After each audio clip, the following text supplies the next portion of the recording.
All right, what's going on, folks? Jeff Sharon with you here for our latest edition of Night Shift. It's been a little while. It's just me right now.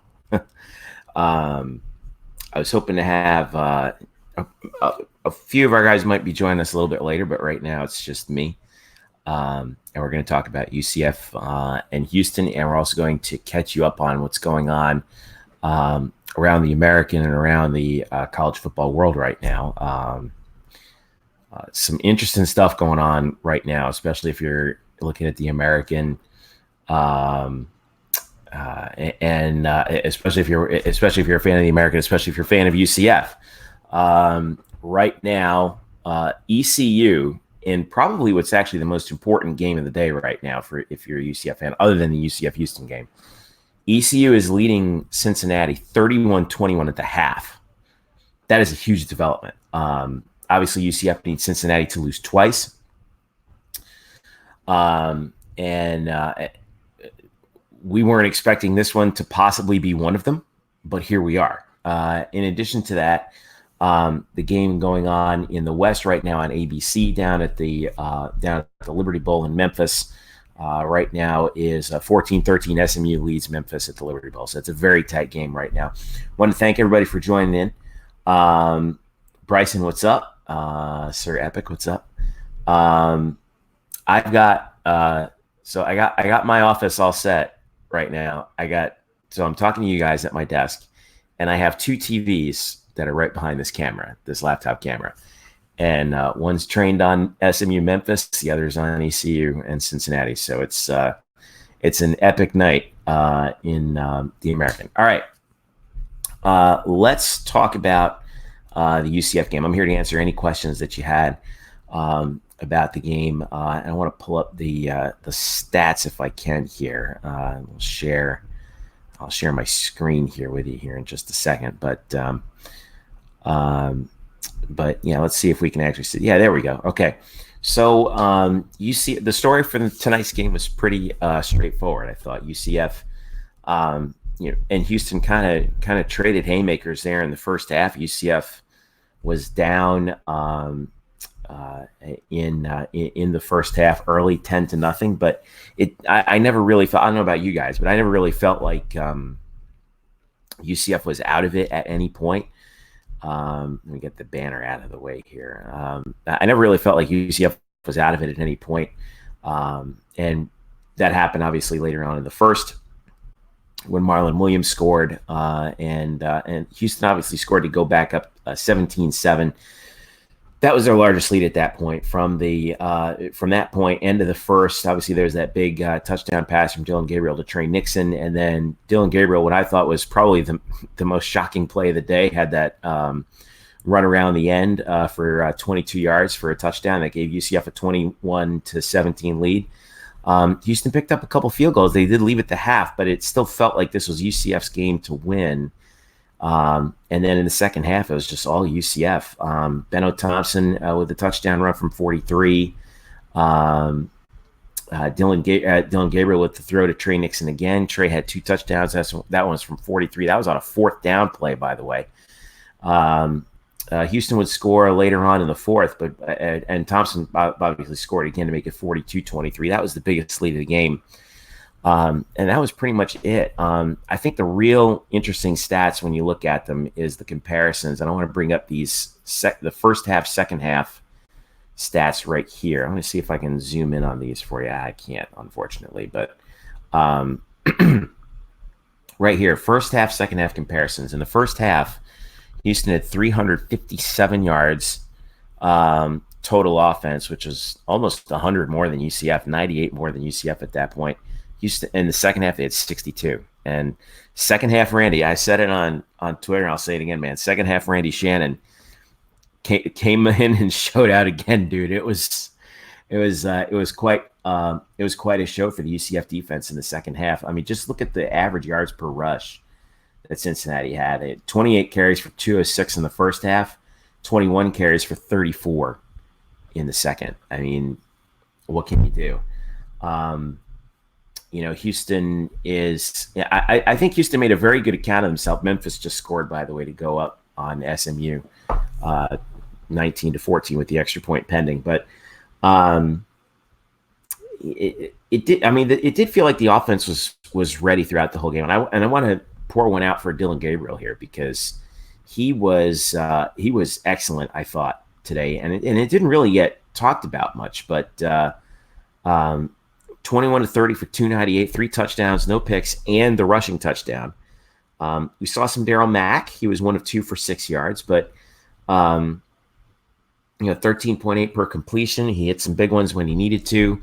There was one drop, I think we saw, that was Trey Nixon. Could have been a third touchdown for him, and he dropped it, which was a real bummer. But, an amazing performance, really, I think, for Dylan Gabriel. He was just consistent today. We weren't, talking about how, how up and it's been a story this year, I think, about how up and down he's been, but he's been consistent. He was totally consistent today. Bryson, would you say you've been would you say you've been the second half team the past 2 weeks? Oh yeah. I want to see if I can pull up the UCF Temple numbers because to me, like that, if I can pull that up, I want to see if we can do some addition here because I'm bad at it. Math on the fly, especially when I'm trying to talk to people. So thanks everyone for joining once again. Oh, here. Okay. Team. The stats are not split by halves. Dadgummit. Okay. I didn't see what the stats look like in the second half, but I'd love to compare first half, second half, last 2 weeks, total yards, rushing, passing, and all that. Jessica Sheldon. Hey, Jessica, what's up? Dylan Gabriel had a great day.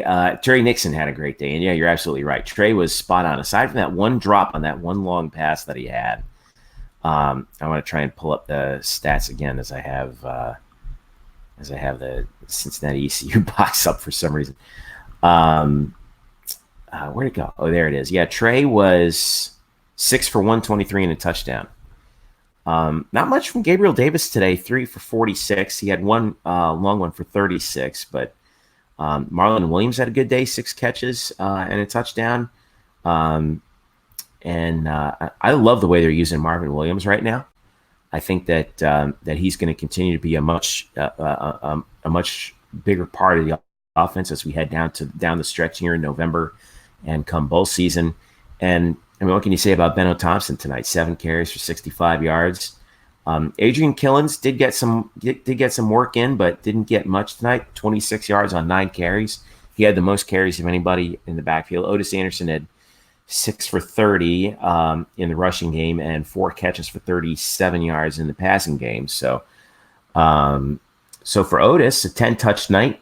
Can't complain too much about that. He was, 37 and 30, so 67 yards on 10 touches. I'm sure that he'd tell you that's not what he wants. He wants to break a big one. It looked like credit to Houston because it looked like they were really sharp defensively throughout the day, I thought, on shutting down the holes on Otis. I don't know about you guys, but I think that Houston is the second fastest team in the whole conference behind UCF. And I think we saw that with their defensive speed, especially in the second half. But once UCF was able to figure that out, the Knights had just enough of a speed advantage to take advantage in that third quarter. SMU's hitting long pass plays now. I don't know if you guys have this on the background. I'm sure a few of you do, but this Houston SMU game is wild, man. It's a great night. I tell you, I know that there are a lot of people on here who hate on the conference for some reason. But let me tell you something. This is a great night for the conference. And the funny part is UCF isn't even a part of primetime football. This shows you how good the conference is this year. SMU Memphis are in an entertaining game. We've got ECU playing their minds out right now against Cincy on CBS Sports Network. So I'm keeping an eye on both of those for you guys. Bryson asks a couple more. I think Houston had its better corner on Gabe Davis, which freed up Trey. Yeah, usually a lot of teams are doing this now, Bryson, where they will what they will do is is double the other team's best receiver, and put their best corner on the number 2 receiver. But I don't think Houston did that here. I'll have to go back and look at the tape, but yeah, that didn't work. Oh, look who's joining us, guys. Check it out. Brian Murphy's here. Hello, Brian. Hey, Jeffrey. How are you? I'm doing well. How are you? You look well dressed. Thank you. I have yet to take my tie off. This thing is not hurting me, here, ladies and gentlemen. I've had this tie on for like 12 hours, but I refuse to take it off. Listen, this is Banneret After Dark, okay? This is the night shift. You can undo the tie. You can kind of let loose a little bit. It's okay. We're all friends here. It's fine. I mean, if we really want to let loose, I can just pull out whatever alcohol I have underneath my bed right now. I can do that. I'm not gonna oppose that either. Not gonna oppose that? No, I'm not gonna oppose that. You can go for it. We're all hanging out here. It's fine. We're all friends today. Are we really? Yeah. Well, then we always are. So. Well, then obviously, I was just going to. That's happening. The Baker's Mark, baby. That's why what not? we're talking about. It's just, it's fine. Yeah. We're in safe harbor. It's fine. Quick score updates. Thank you, Bryson. SMU is back within 3 at 20-17, and they're about to get the second half underway at Cincinnati. Are you keeping an eye on these games, Bride, or did you just get home? No, I've been home. I've been really sort of watching the Memphis game kind of out of the corner of my eye. I have not watched a second of the Cincinnati game. Cincinnati right now is trailing. Yeah, I got the sense of that through Twitter. Yeah, 31-21 right now. They scored 17 in the second quarter. Ehlers is what? Let's see if I can pull them up here. 18-31 for 316 and 3 touchdowns and a half. What the heck? Sounds like a quarterback that I would usually face in fantasy. I know, going off for no reason. So, I wanted to talk about a couple things with. So I went over the box a little bit real quick. Nope, that's not the box. What am I talking about? It's a good article. Yeah, it's great. It's really good. Thank you. I'll have yours up a little bit later. Yeah, at some point I'll get up there. We'll get to the defense in the second half in a second, but the first thing I wanted to ask you about was Dillon Gabriel, because to me, this was the most consistent game he's played the whole year. He was, aside from a little bit of wobbliness in the first half, yeah, especially in the first 2 possessions, he settled in 21-30 for 298. And what was the other thing I wanted to pull up? I saw it earlier. That was really interesting. Oh, second half comparison. Okay. UCF in the first half, 10-16, 160 for 2 touchdowns. These are the combined quarterbacks. Daryl Mack didn't really figure too much, but he was, I think, 1 for 2. Second half, 12-16, 144 and a touchdown and 1 touchdown. So, about as consistent as you can get once he settled in, didn't you think? Yeah, I thought like those first couple possessions, he just, I don't know. I don't know if it's not rusty. It's not that I don't know if they were ready to play. I'm sure they were. He just was missing. He was missing simple throws. And we've seen that before from Dillon. However, as he sort of gets into the game, you can see him sort of just get comfortable. And Jeffrey, every week, I know we are sort of like aghast at just how good, how accurate of a passer he can be downfield. But still, like when he's hitting these rainbow balls 30, 40 yards downfield, and they're just perfect. They are absolutely fun to watch, perfect. Man. It's so fun. I thought his best pass of the day was the one that Trey Nixon dropped. Yeah, actually, Trey dropped a couple, but yeah, the one that was deep down the post. Yeah. That deep, it almost looked like Trey was like, there's no way this ball's going to get to me. And then all of a sudden hits it in the hands. He's like, I can't believe this ball got to me on this route. Right.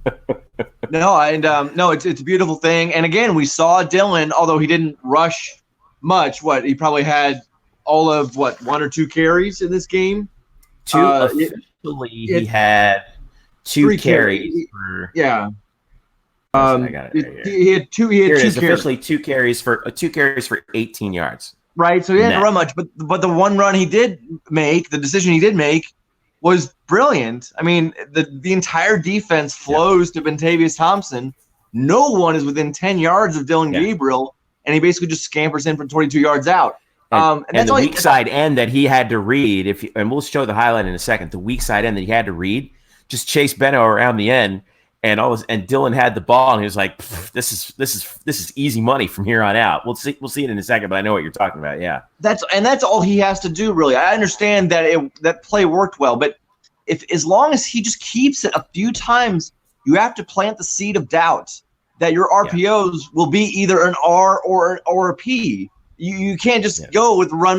You got to, you can't just give it to the running back all the time. You got to keep it sometimes as well. And so just him doing that a couple times a game, even if it doesn't work out sometimes, it's good for future offenses, future game planning, because it gives the defense that extra thing to prepare for. And you saw that. I think that play in particular, that might have been Houston sort of like really selling out on just the history of Dylan Gabriel not really keeping it much. And they sold out, and he absolutely burned them. Let's talk about the second half, because the story of the game is just what Randy Shannon's defense did in the second half. And I'll pull up the comparison again here, because these last 2 weeks with what UCF has done in the second half defensively have just been works of art. 6 points, 62 total yards after giving up 357 in the first half. They give up 1.6 yards per rush on 21 carries. And only 28 passing yards. This is, I mean, what a performance! What did the players say after the game about what they adjusted to, and what adjustments that they made in order to pull it together like they did? They really weren't specific. We talked to Nate Evans and Kenny Tunier, and they just basically were very general in that they knew there were some things they needed to fix. Certainly the run defense. But they weren't really specific. They just we had some things we knew we had to fix, and we fixed them. But I don't have a rewarding answer for you on that, because it's really, really general stuff that they gave us. But I think even Nate did admit that there's something going on where they'll kind of start sluggish, and there's no real explanation for it. He doesn't really have a good explanation for it, but he did mention that they just kind of start sluggishly in these first halves, and they sort of have to reset at halftime. And then you see what happens. So they had 19 total yards last week in the second half, and I believe through the first, 23 minutes of the second half tonight. So basically all but the last 7-8 minutes of the fourth quarter. At that point, they'd get up 17 yards in the second half. At that point, they really they've been amazing while the game is in the balance. And so. Yeah. But I think 19 total yards last week and 62 this week. So that's, by my count, 81 yards of total offense given up in the last two second halves. That's basically 60 minutes of football, Jeff. Yeah. I mean, it's great. And again, these are not schlub offenses. I know Houston's certainly not as dynamic now with the guys that are sitting out. But this is not like UConn. This is not – and Temple is the good team. So, no, it's impressive. It's certainly impressive. Yeah. I got the highlights pulled up, and we'll go ahead and take a look at them real quick from this is from the American, courtesy ESPN. Whoops, my volume's up. Let me pull that down. So this was the first touchdown for Houston. It looked and again, Carr, let's give him some credit tonight because he was fantastic. He had over 100 yards in the first half. And then a little bit later in the first, that was a big play. I thought that there's great break from Richie Grant that led to the field goal. But all of a sudden, it's 10-0 at this point. What are you thinking right now as you're in the press box watching this? I was saying earlier that I never really felt like UCF was totally out of it. They just needed to get on the board, and that was pretty much all they needed in order to move forward. What did you thought? What did you? Yeah, think? I thought the same thing. There was no threat. They didn't feel like a major threat. Your interest was piqued, basically, right? Like I think we all came in here saying, So I came into this game saying that I thought UCF would sort of treat this game like they treated UConn and ECU, where they got these big leads early and then just sort of fall back late. Certainly that didn't happen. They sort of fell back early and then charged on. No pun intended. They really charged on later on, but I didn't really feel like there was anything hanging in the balance when they're down 10-0. Certainly there was some defensive mishaps in the run defense. Also, I should point out, Mulba Carr, who's a running back there, he played in his 4th game tonight. So guess who is sitting out from this point on in this season? Mulba Carr. He's out. Yeah. Yes. Wow. Okay. And that, I mean, they're going Great. for We got another wonderful. We need another year of that guy because he's going to be a problem. Am I allowed to curse on this? Am I allowed to curse? I have a quote from Dana Holderson that has a curse word in it. Sure, go for it. So Dana Holderson, 2 things. One, his post-game presser was 2 minutes and 40 seconds. So that's kind of nuts. But also he was asked by one of the Houston writers, what went wrong in the 3rd quarter. And I'll give you part of his answer. And this is him talking about UCF. He goes, quote, "They haven't lost here," meaning at home. "They haven't lost here in 3 years. They're 34-3 in the last 3 years. So do we lose to a shitty team? They're pretty good." What can you say, man? Sometimes that's the quote, right? So someone asked Joseph Duarte, who's the beat writer for the Houston Chronicle, and he's like, "Yeah, Dana curses quite often." Like, really? That's fun. Yeah, we have to edit out the expletives quite a bit with Dana over here. It's fine. My editors are fine with it. All right. So at that point, it's 10-0 UC, or 10-0 UC after the first 5 minutes. Back comes Dylan Gabriel. Watch this throw up top to Marlon Williams. Beautiful fade route on that. And a really good body adjustment by Marlon in midair. He makes a 180. Has he gotten good or what, man? He's really been something. Here's the they're using him more a little bit later. Yeah. This was what happened here? Was this a busted coverage? Yeah, I mean, I have to go back and look. It's really hard in real time to see that when we only get one replay. Right. But this might just been a stutter go post that Richie or the corner fell off on. I don't know. I have to look. I have to go back and look. I want to see where the break was because the heck with it. We'll look at it later. But, so that got Houston back down, and then they score quickly again with Carr to make it 17-7. So it's back to a 10-point game late. There was first. in that series right there. There was a post play penalty from Kenny Sunier pushing a guy out of a pile that gave Houston another first down. It wouldn't have mattered. They probably would have scored anyway, but Josh Heupel brought up those post-play penalties after the game. He's still very upset with the number of pre- and post-snap penalties, post-whistle and pre-snap penalties that are occurring on this team. You know, I don't blame him. Everyone was talking about it.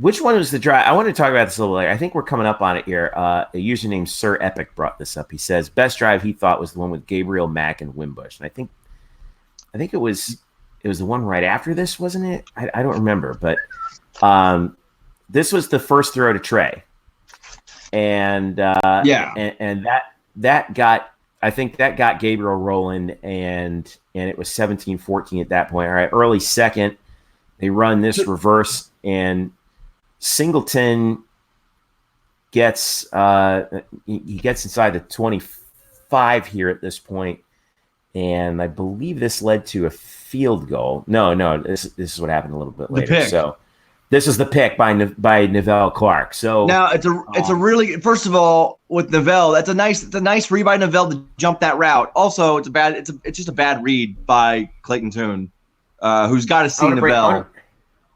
I want to break this down because it looked like Neville left his man to get this when I was watching it. I just want to double check. I slowed it to half speed here.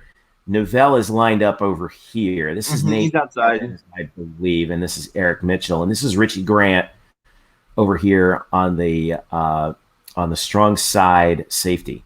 So double route. They're going to the tight end. It's basically an out and up.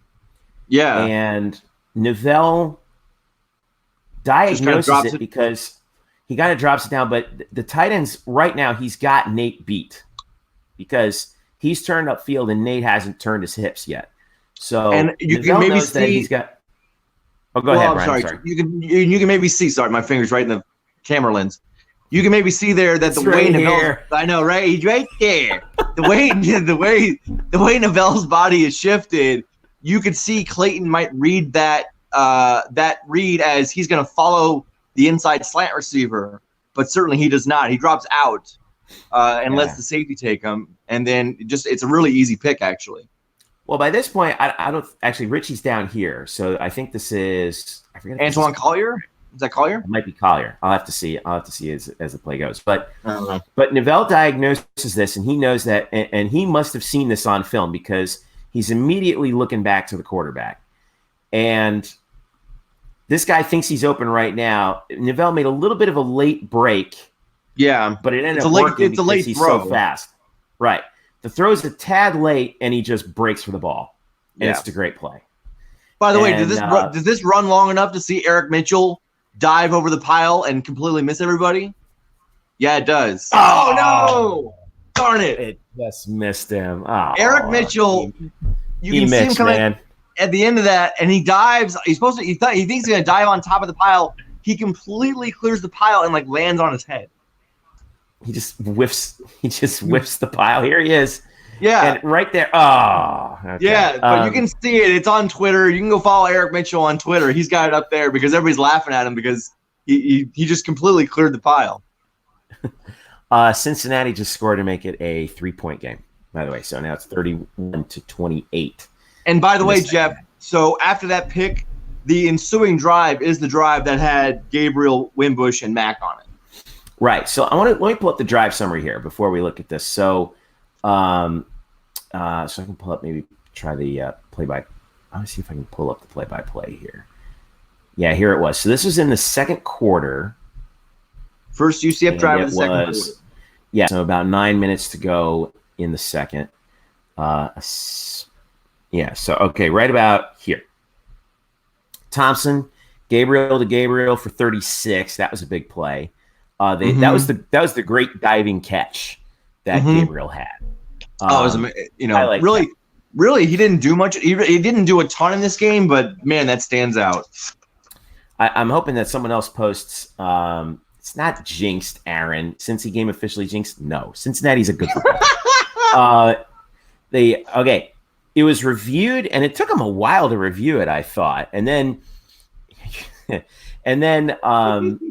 straight out of that, Brandon Wimbush comes in and gets 32 on a run around right end, and he looked really sharp running the football around right end.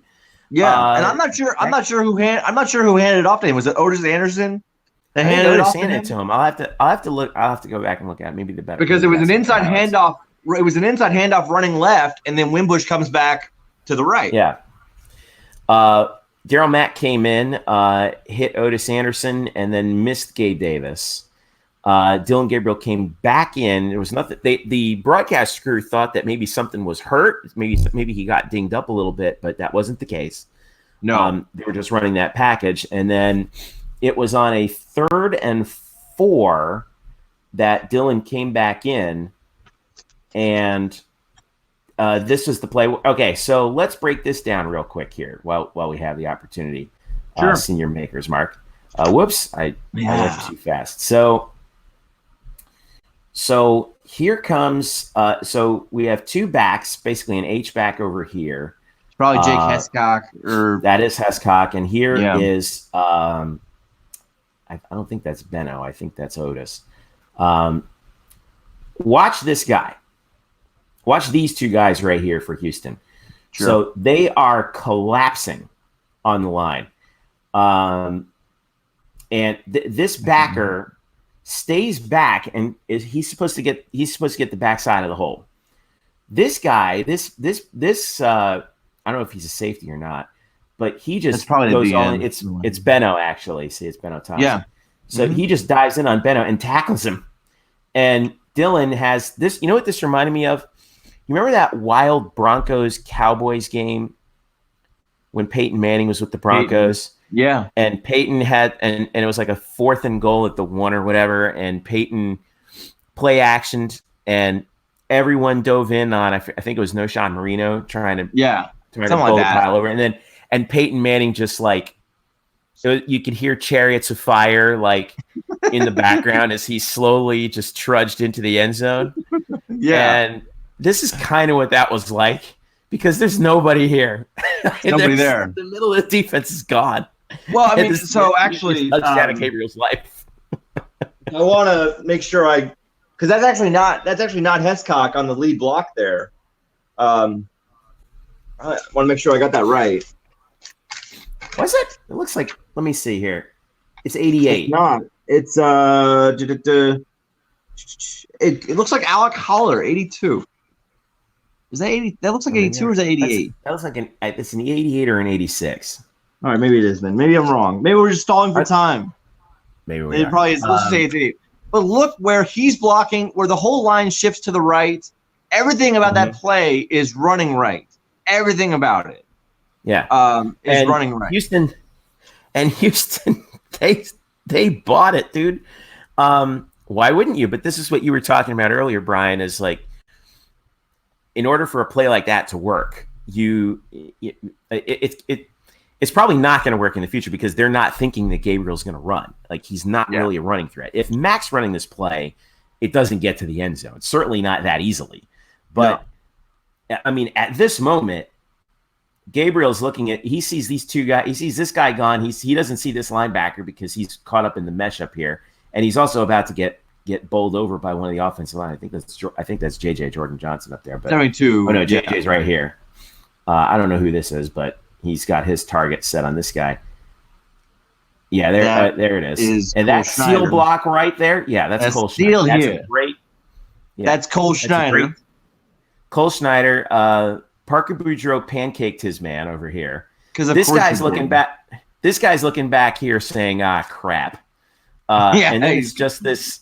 And then it's just this this lone safety over here on the wide side. And literally there's at least 5 or 6 yards. By the time that Gabriel starts heading upfield, there's 5 or 6 yards of difference between those two guys. I mean, it's just too much. Yeah. By the way, that made it. I'm currently watching the Peyton Manning rushing touchdown. It's amazing. Let me pull that out. I want to see Peyton Manning. Just run touchdown. Like, that's all. Like, Broncos running touchdown. There's not many to choose from. Broncos TD run. Let me see if I can find it here. Is this? No, that's not it. There it is. Yeah, here it is. Yeah. Okay. Now it's from 1 yard out. That is no Sean Marino in the backfield. Yeah. Okay. So watch. This is what it reminded me of. This is all run action. This guy comes here, and then here's Peyton, not in the screen. That's about as easy as it was. But that's what it reminded me of. All right, so back to the game. Yes. So Dillon scores to make it 21-17 in the second. Houston gets a field goal here from Witherspoon. He knocked home a pair of them in the second quarter. He was really good. He's actually really good this season. Half. Yeah. I think 37 and 43 he hit from in the second half. Yeah, or 41. Here's the 41-yarder right before the half to give Houston a 23-21 lead. And I thought that was a real confidence builder for Houston because it felt like they had taken UCF's really best shot, and I thought we were in for a crazy second half. But I do know that when Holderson was not cursing, he did say that they felt like they needed to be up by more going into halftime. They really felt like they should have been up by more. So, I mean, yeah. Doesn't anyone think that? Well, I think from our point, I'll tell you what. Dana is very honest. He talked about openly in that clip that's on their official Twitter account, the official Cougars Twitter account. He talked openly about how they're running out of bodies. You know, they're running out of. They don't have a lot of things that they can roll with because of the tactic they're using. They're choosing to use. So he's very aware of their limitations. But I do think that they thought they played better in that first half than just leading by 2 points. Whereas we would look at that and go, "Wow, that's a really, really, really impressive half," and it was. But they were actually disappointed going into halftime, winning by 2. Right. Considering how they played in the first quarter, I don't blame them for thinking that. But you know. The guys on UCF are on scholarship too. So after a reception by Marlon Williams, around the 10-minute mark of the third, this is Benno Thompson, and we've seen this play I think about 3 or 4 times already. He takes the inside handoff. We get the seal from JJ. There's the pull from Parker, and it's game over. Yeah, I mean, then it's just breakaway speed. Yeah, and again, Ben is not the fastest guy. He does get in barely. He's not the fastest guy, and he has Fast been. enough. He's fast enough in that play. He also has been very fortunate with some of these running lanes because, man, oh man, the lanes this offensive line is opening up these last 2 weeks are monstrous. But at least for Ben, he's seeing it. He's spotting it, and he's hitting it hard. But I really look at that and go like, man, that offensive line just does its job there really well. Well, let's see what they do here because it's probably Tony Gray. It's by Tony Gray at left tackle, I think. Yeah. Or no, excuse me. No, sorry, Ed Collins. Ed Collins, not Tony Gray. Oh, this is Ed, and this is Parker right here, right? At left guard. No, that's probably Cole. That's probably Cole. No. Okay. It's probably Cole, and then Parker's on the is the right guard. Well, let's see. 4 down and 3 backers, and they're kind of stacked, and this guy's moving. So the action is to the right initially. And look, you can just stop. Like, look, it's done. It's done. Yeah, the linebacker right here, look at that hole. The linebacker has now set the edge way too wide. You've got Ed Collins sealing off his man, JJ and Cole Schneider sealing off an entire side of the line, and there's nothing there. This play is already a 20-yard gain at this moment. The key here are these 2 linebackers because they just follow Hescock. Yeah, and he cut blocks on the right. Yeah, and he cut blocks on the right side, and Benno gets it. And I think this is what you're talking about with the vision, because if you're not the fastest guy, what can make up for that is vision. Emmitt Smith was great about this. Like, Emmitt Smith was never the fastest guy in the world, but he had the reason why he's the NFL's all-time leading rusher is because he had probably the best vision of any back to ever play the game. Mm-hmm. And I'd be interested to know if this is kind of an option for the runner. Could he take it? Could he read it right and go this way? Or if the hole opens up, just go off left tackle, off the B gap. Left tackle. Yeah, and maybe. And once he gets through here, this guy, like you said, this guy was way too far out wide. He could make the tackle if he doesn't, but even though that's a tough tackle to make, this guy's Ben's really hard Ben's really hard to bring down if he's a physical runner. Yeah, and once he gets past there, it's over. Pretty much. And that's a touchdown. So, and I know you're saying he's not the fastest guy in the world. Like I said, he's fast enough. They reviewed that to see if his knee was down. They ruled it a touchdown. And Benno had his first TD of the game. Later on, this was, I think, the backbreaker. And I said that earlier. So it was 4th and 7. And this was quickly off. They got to the line quick on this. At the 34. So it's right in that area where they like to go for it. Trips right. Oh, no. Okay, it's doubles left, doubles right. Because you don't see a receiver at the bottom of the screen, but he's down there. But you know he's there. 5. Yeah, there's 5 guys here, and then there's 2 in the backfield, including Dylan. And what they did was, this is one of those plays where, because they got out so quickly, Houston was forced to basically be stuck in their base defense. So you have 4 down linemen, 1 backer here, 1, 2, 3, 4, 5, 6 down here. So they're in basically a dime, really. And what's the action here? So Dylan, it's just, if he's got one, okay. It's Trey straight running. Yeah, it's just a 9 route to Trey, and if he beats his man off the ball, again, it's a 3-yard. They're giving him a 3-yard cushion. If he beats his man out here, it's just throw it up and let him go get it. Mm-hmm. So you got a nice little chip right there by Otis in the backfield. The pocket's nice, and then it's just pitch and catch, and that ball's right on the money every time. If you're Dylan Gabriel, that's what makes him so good. It's a very nice throw. Yeah. It's also the same play they ran on 4th down at Temple from 28 yards out last week with the same result. It is the same thing. They had they went 4th and 5 from the 28 last week against Temple. They threw it out. They threw a deep route to Trey, who beat his man. It was a better throw because the coverage was tighter. It went over his shoulder, but it's the same exact thing, and it worked both times. And I think the key here is, this to me looks like a read for, I'm going to look down here and see who's covering my outside guy, and I'm going to look down here and see who's covering my outside guy. And whichever one, they must have been picking on this guy, 39, because Yeah. I mean, as soon as Trey gets past him, I mean, he's a yard past him. He's 2 yards past him now. Yeah, it's over. He's a yard past him. Yeah. I mean, and from he's there, 2 yards past him. Yeah, it doesn't matter where on the field you throw this ball. It's just a question of does Trey make the catch at that point? I think the beautiful thing about that is that Trey does not have to slow up for that ball.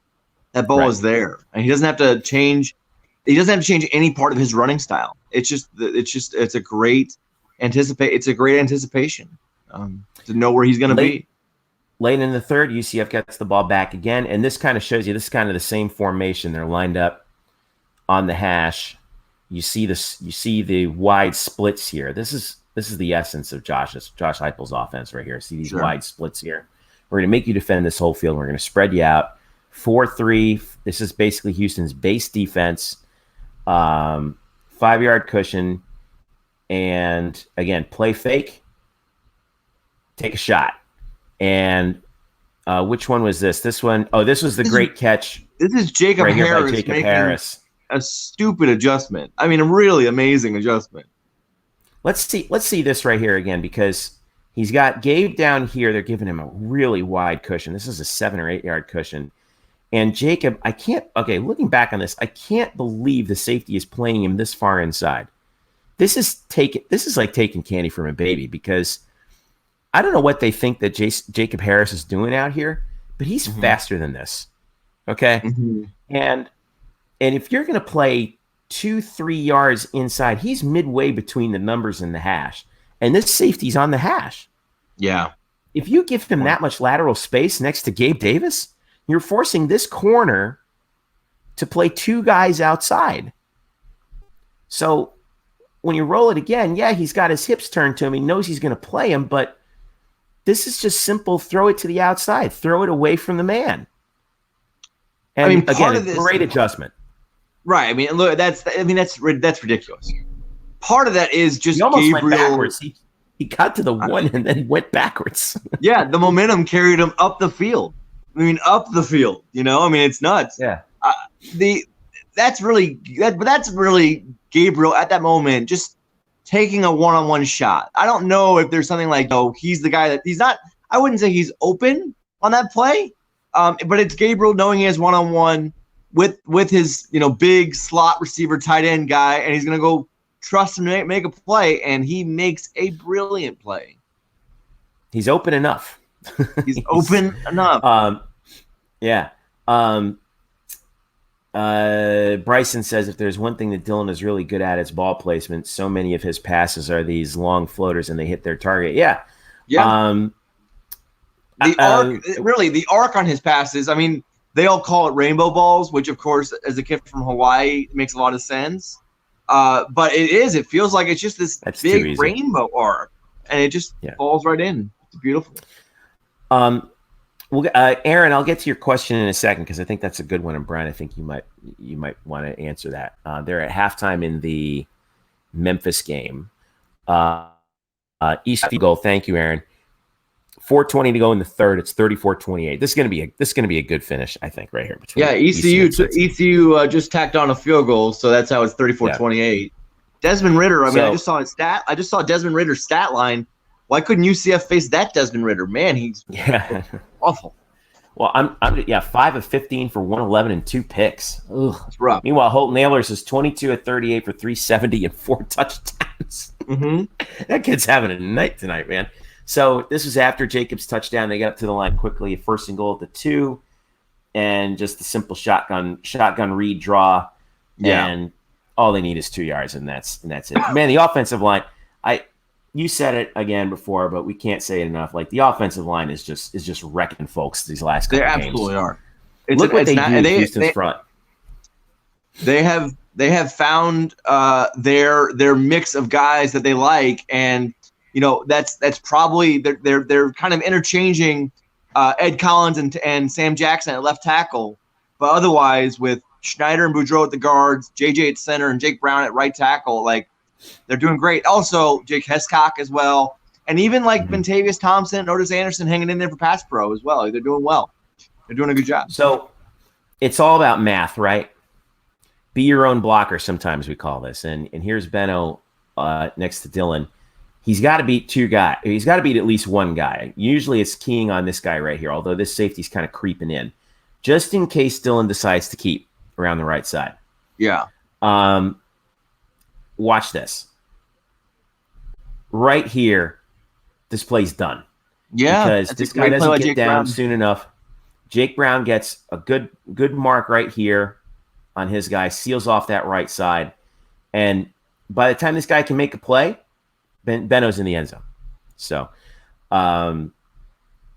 great play. Again, great job by the offensive line. And again, one of the advantages of running spread. I'm not the biggest fan of running that sometimes in the goal line, but when it works, that's why it works. You know, I want to bring up, Jeffrey, is that same drive, and I guess the highlights they don't have that on the highlights. So the play prior to the deep shot to Jacob Harris that was converted, the play before that was a 3rd and 6.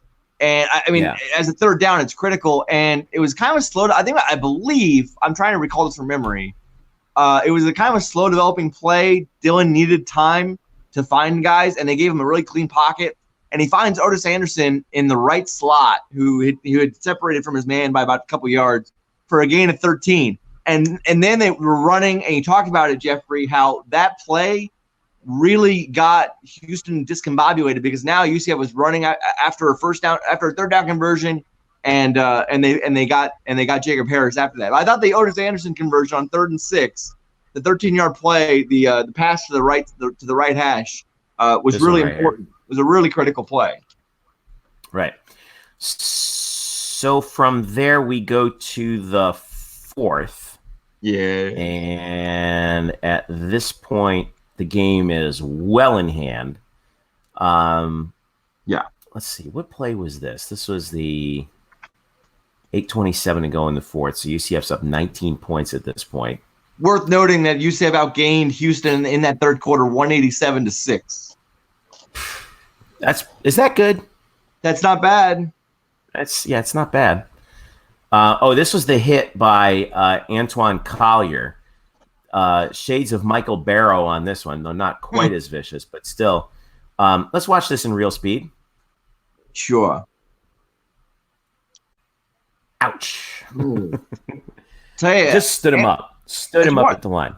That's something that we've heard about Antoine really since his freshman year, is he is not scared. He is willing to lay you out. And I will say this. He has picked up at least one targeting foul this year, and maybe a couple other personal fouls. Like the dude's physical, and he's not a big kid at all, but he is physical and maybe a little crazy because he's willing to risk his body to make those big hits. We saw 2 of those today. Every defensive back I ever met is physical and a little crazy. A clean hit though, right? No, very this good. Is not targeting. No, look at him dip his shoulder in there a little bit, but he dipped his shoulder in, right? No, they led with the shoulder and right into the chest. It's a great play. Yeah. So 4th and 15. Oh, this was what happened here? This is the fumble. Yeah, this was the mistake. It hits this guy. Yeah, so that's Elijah officially Benoit. Ruled a fumble, but it was but Elijah Benoit, the punt hits Elijah Benoit when he's blocking the guy downfield. Yes. It kind of takes a bad bounce. It does. This is kind of one of those accidents, but it definitely hit him there, went forward. Houston realized it. I don't think Otis realized it until it was too late, and then Houston jumped on it. Well, you can see the way Elijah reacts to it. I think he knows that it hit him. And I know it doesn't seem very clear on that angle, but the opposite end zone angle, where it's got Elijah from the back, you can see how the ball very slightly does change its direction once it bounces up and off of him. Yeah, I'm going to pull it down again here but you can see it kind of takes a UCF bounce and then it bounces off of him. You see that? Yeah, it was kind of going up. It was kind of going away at like a 45-degree angle, and then it sort of goes up at like a 70-degree angle. Like you can tell it changes direction. You guys, Memphis is up 29 now, 30-17 on SMU. That Memphis team hosts Cincinnati at the end of the year. Mm-hmm. Yes, they do. ECU's hanging on. They have the ball up 34-28, and Ehlers is still dealing out there. So, they just picked up another first down. They're past midfield. But by the way, I would like everybody to know that this is not Josh Heupel's hat. This is my hat, but he and I were wearing the same hat today. and we have. I don't have any shackets, but I like to think that Josh and I have fairly good fashion sense now. Okay. I did note that it's not quite your hat game, Brian Murphy. This does not have citronauts on the front of it, though. No. Yeah, we can get it. We can get it in great. All right. This was the touchdown that got Houston a little bit closer. They didn't really have too much life at this point with 2:52 to go, but I thought this should have been ruled incomplete on the review. The review took forever. I thought Beth Mowins ended up getting this one right. I thought Anthony Becht had this one wrong because, well, you can't really see it here, unfortunately. Maybe I can find another replay of this. Maybe somebody uploaded more extended highlights. But so is this Singleton? I forget. So first of all, he makes a great play on the ball, no doubt about it. Yeah, it is. It is Singleton. But the problem is he catches the ball, his left foot comes down in bounds, but when his left foot came down, he didn't quite have control of the ball. And I want to know, you guys who are watching, Aaron and Bryson, I know you said this was out of bounds easily. He was kind of bobbling the ball before that right foot came down. The right foot came down out of bounds. I thought they should have ruled this an incompletion, and it happened on a 4th and goal. That would have turned the ball over to UCF up 19 with 2:54 left. That basically would have ended it.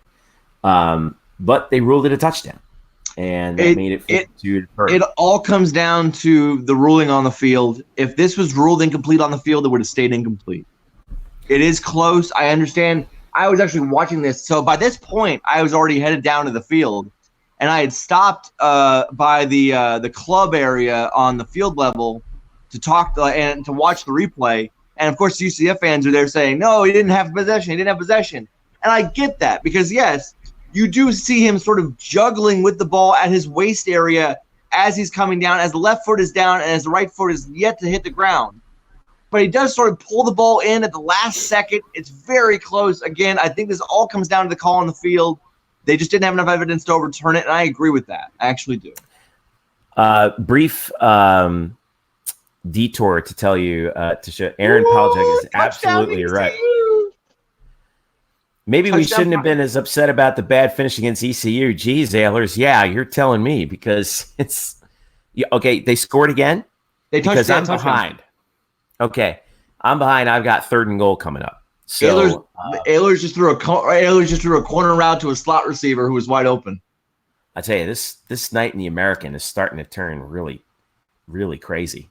Is that 4 for Ailers? We got 4. I think this might be 5 if he. God. I'm watching the player. Oh, what a throw! Sneed, man. It's a good route. It's a really good route. So. Couple seconds left in the 3rd quarter, and ECU has put 41 on Cincinnati in 3 quarters, and is going for 2. Is going for 2. Are? They're going to go for. Well, they just took a timeout. They were lining up to go for 2 to make it a 14-point game. And now Memphis is so Prochet got interfered with, so we might have a little something. Thank you, Bryson, for that heads up. And that is 5 touchdowns for Holton Ailers. Wow. This is his coming out party. Hey guys, this is what I was afraid of with this kid, and I thought we saw a little bit of it last year. Yeah. With him. I told you he was going to be a problem. And he's a major league passer, man. It's a problem. All right, last play we'll look at. This is the safety, and. Okay, I had 4 guys as my Knights of the night, but I didn't give it to Brendan Hayes. I should add him. And Brendan, if you're watching, I'm sorry. You're one of my Knights of the night. So he gets the safety. This is just, Houston, at this point, Houston's offensive line is just tired and overwhelmed. And Brendan just bowls over Carr and gets to the quarterback for the safety to make it 44-29. By the way, that was significant for more than a few people. I tended to find out, Brian Murphy. Jeffrey, I believe that word you're looking for is that safety is overwhelming. It's overwhelming, all right. Overwhelming. Because that baby hit the over right there. The over under was 71, and that put us over. Does that go to bad beats? Oh, I don't know. For Scott Van Pelt, I think it should. It's maybe a candidate. We'll see. That's a big time candidate. Yeah, they go far and wide for their bad beats, so you never know. If you had the under, man. When that took place? That took place with 90 seconds left in a in a meaningless 1-point game. I'm trying to pull. Let's see, odds Shark UCF Houston. By the way, ECU did not get the 2-point conversion. If you're not watching, so it remains. Have to go for. I hate it when they go for 2 that early. Go for 2 when you need to go. Go for 2 when you need it. Don't. It just lets a little air out of the bag. I hate that. Yeah. The final over-under was, well, they called it a push here on OddsShark, but I'd have to look at the other. I think Vegas, I thought I saw Vegas Insider had it like 70.5. So I believe for most, like certainly we know for a few people that we know, they hit the over.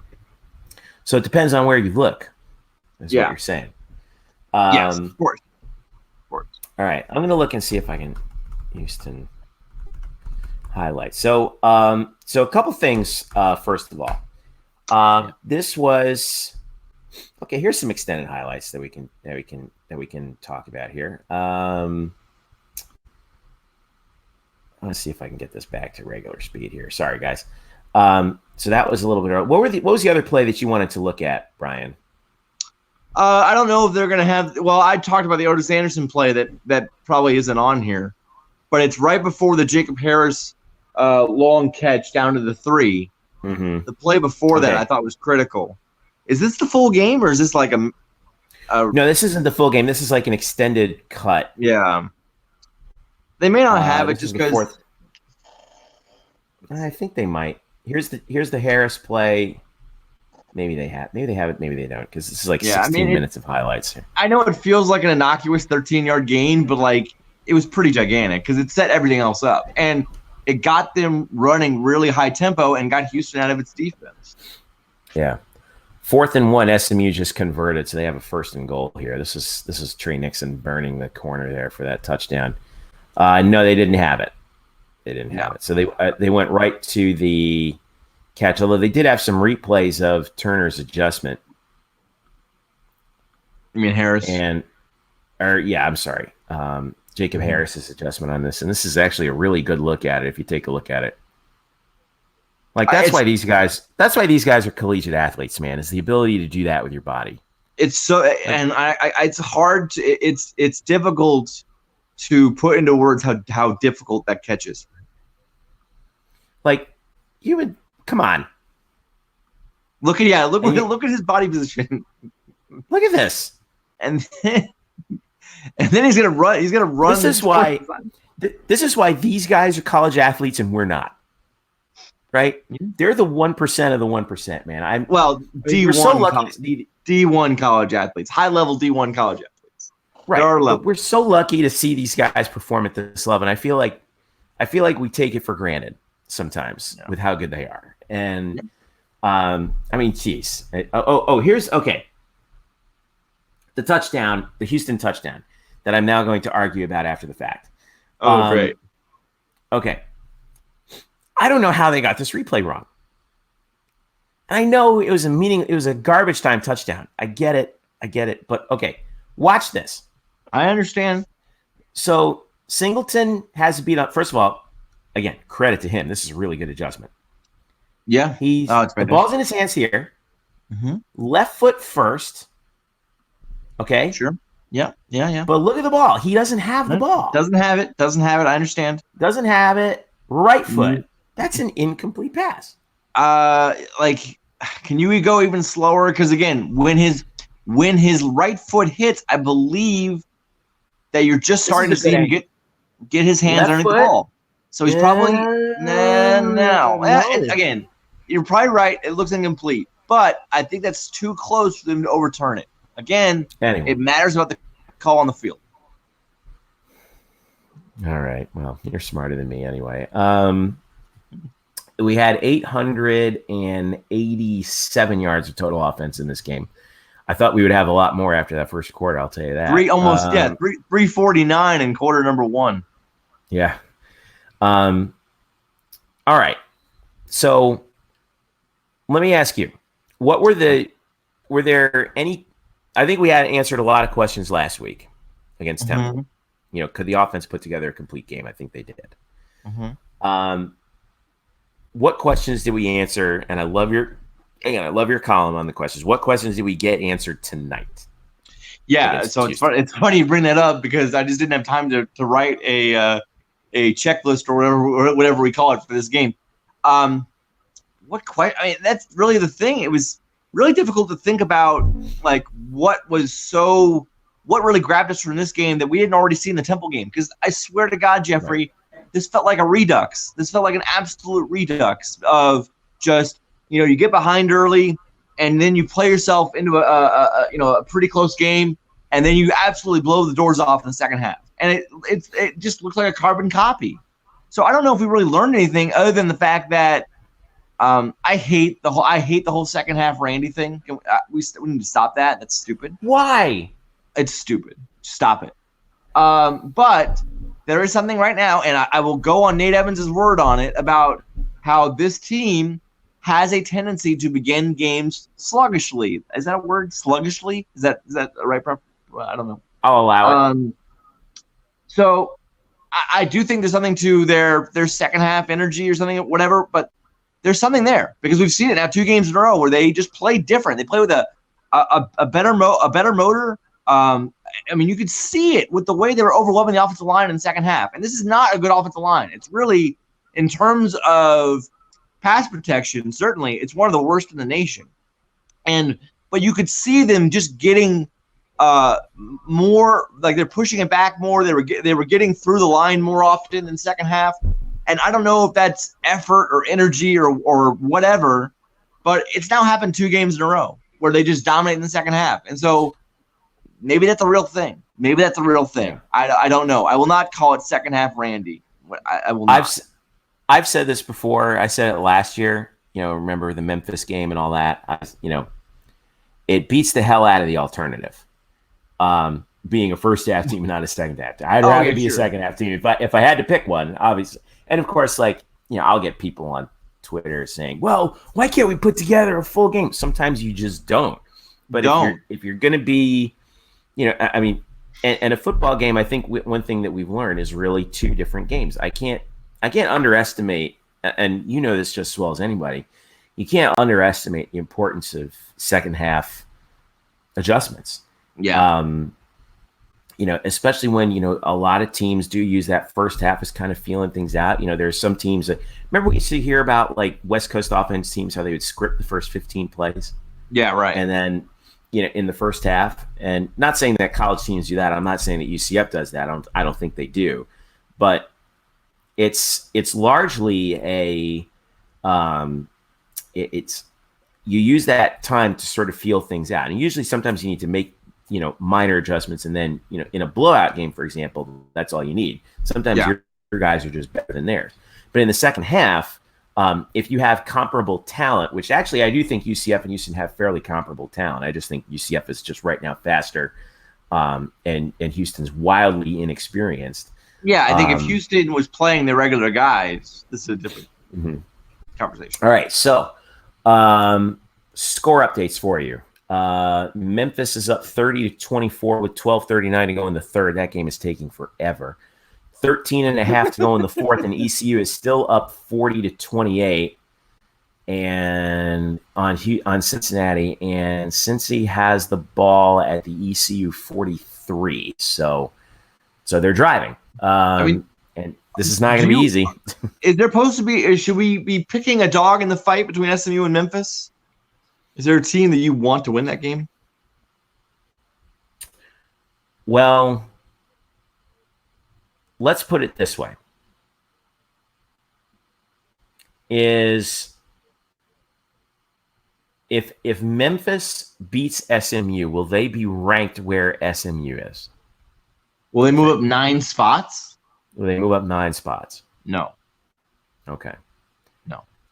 I mean, tend to think, I would tend to think that right now I would want SMU if I'm a UCF fan, because really it's immaterial, okay? Because they're in the West, we're not going to play either of them. right.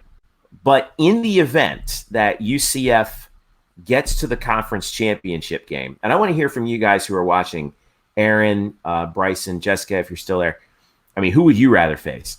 Bryson says SMU since they're undefeated. That's kind of my line of thinking. Is you can go to SMU. I think UCF could beat SMU on the road.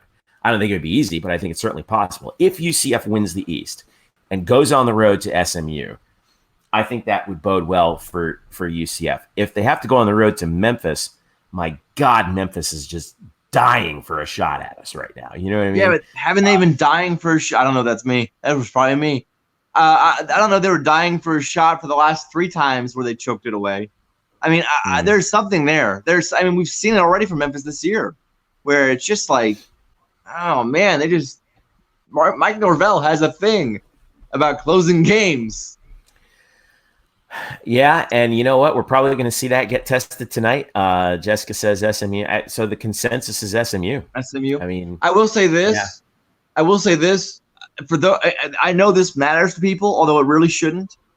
Certainly, the CFP comes out. I think Tuesday. The CFP rankings come out first Tuesday. CFP's Tuesday, right? Right. So, for those who, if it matters that you're ranked, that you want to have that pride, that you have a number next to your name, it would certainly, I believe, help more if Memphis loses. They would certainly drop out of top 25, and UCF is more likely to pass them than they would be passing a SMU team that's ranked, we believe, 15 or thereabouts. I will not, we should not look at the AP poll as a proxy for the CFP, but since that's really the best thing we have to go on right now, then if you care about being ranked and that fills you with pride, then you should probably root for Memphis to lose, because it makes the easier pathway for UCF to sneak in top 25 this week.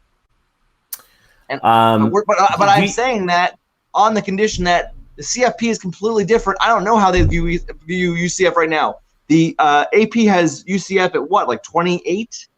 AP is like at 28. Yeah.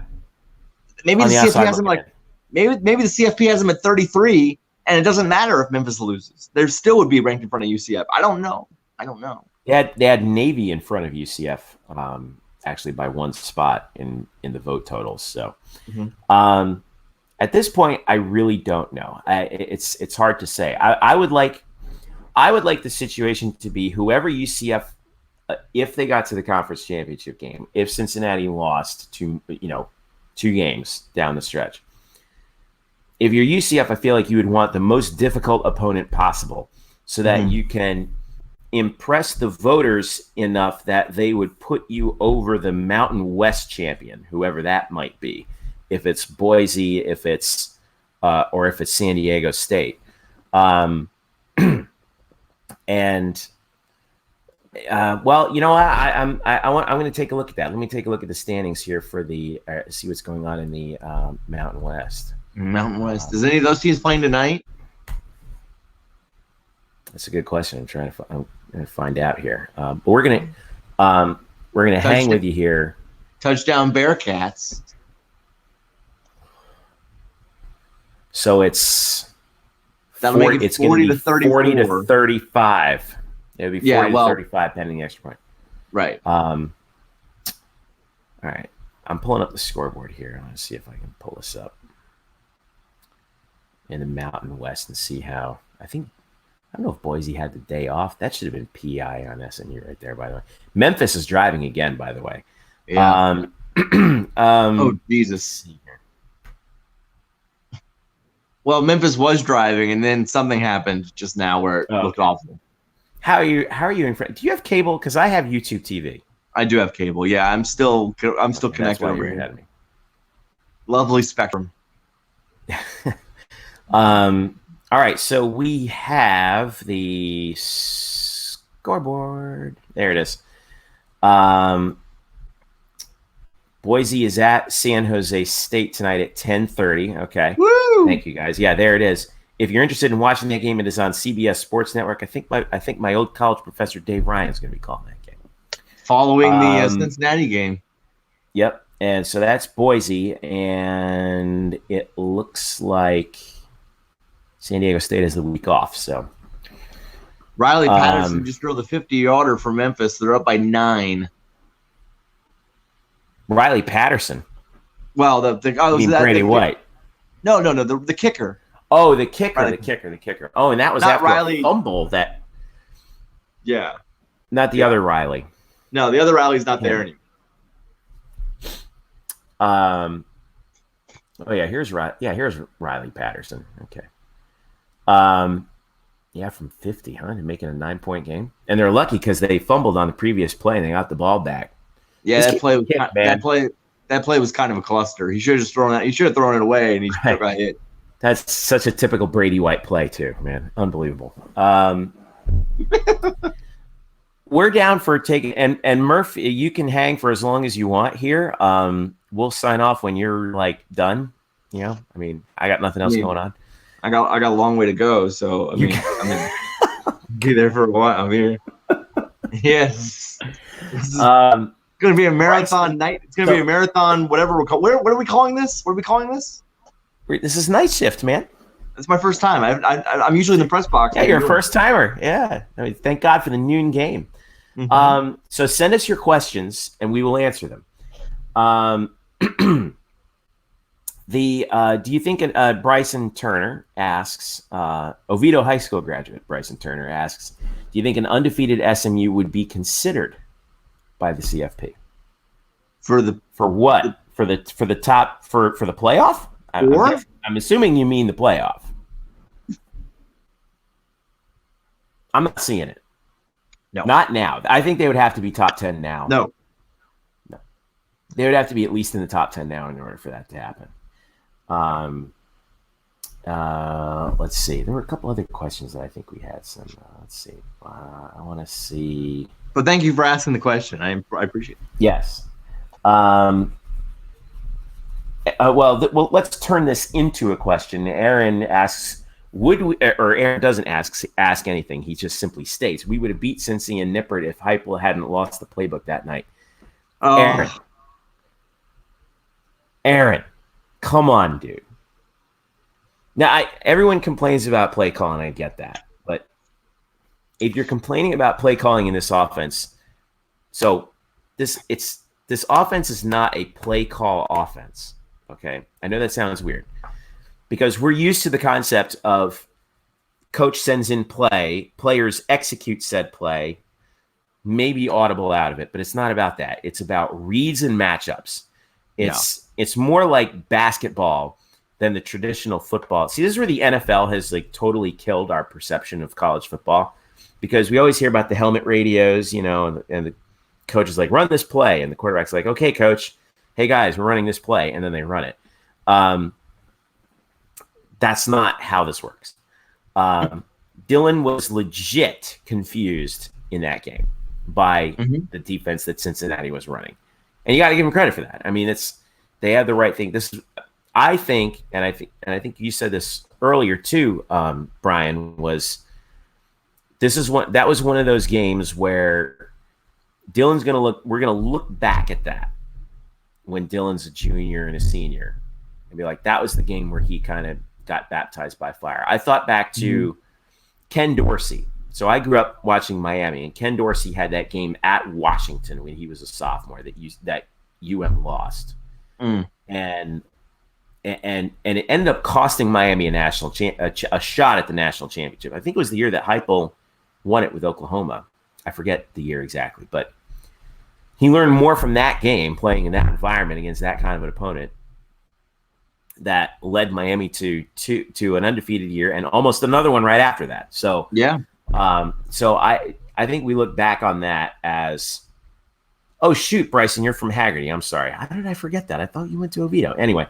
That's a major insult. Good way to go, Jeff. I'm so sorry. My just lost a third of our audience. Hey, you live by the freshman quarterback, you die by the freshman quarterback. Bryson gets my cliches all the time. Yes, Aaron, we would like an edgy, highly speculative, way too early question. That's what we're here for. Yay! Um, Mackenzie comes back next year 100%. You give him the job. Oh, man. Brian, we knew this one was coming, didn't we? Yeah. Should I give my very unpopular, probably unpopular point of view on this? Sure, why not? KZ, I would be absolutely shocked, thrilled, but absolutely shocked if he plays organized football again. Ever. I think you're right. Now, I want you to bear in mind we have absolutely zero insight on that. The only person who knows that is Mackenzie Milton, and he might not even know. I know I speculate, and I think you probably speculate too, Brian, that this spring if the doctors clear him, they're going to try and give him a go. He's going to try to do this. It's a really hard thing to do, what he's doing. I mean, you have to remember, this injury was not a football injury that he suffered. It was the kind of injury that you see in a massive car crash. Yes. So for him to come back and play, busted play, and Shane Buechele is running around for SMU. I'm in your camp, Brian. I would be shocked, thrilled beyond belief, but shocked if he played another down of football again. Absolutely. If you held a gun to my head and said, predict what's going to happen, here's what I think will happen. He won't get cleared until maybe the end of the season. And then on senior day or on senior night, he dresses out, doesn't start, but then, we're clocking whoever we're playing on senior night. Yeah. And then he comes out for one last go. And it'll be like friggin' that will put the Rudy movie to shame. Yeah. That's the ending that I want. Oh, that's the ending that I want. And so gun to my head, if I was writing the script, that's the way I would write it, Aaron. That'd be great. I will say it was cool today to have KZ as a team captain out there for the coin toss. It was nice to see him. Walking in out his there. jersey. Yeah, and he's he's walking on his own, got the big bulky brace on, but oh my goodness, Cincinnati with a pick six. With Holton? 4.5 to go. Holton, what are you doing, man? Well, at least the good part about that back is that they're going to get the ball right back. Yeah, boy, that's a DB. Absolutely. I mean, that's a lazy late throw, and that's a DB just jumping a route. I'm about to watch it right now. Yeah, he read that thing like a book. Yep.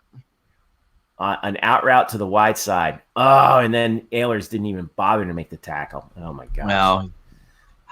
Well, have you talked about the tackles for loss for UCF? We're kind of getting off topic. We haven't talked about that. Let's bring that up because I want to pull up the defensive stats here. Yeah.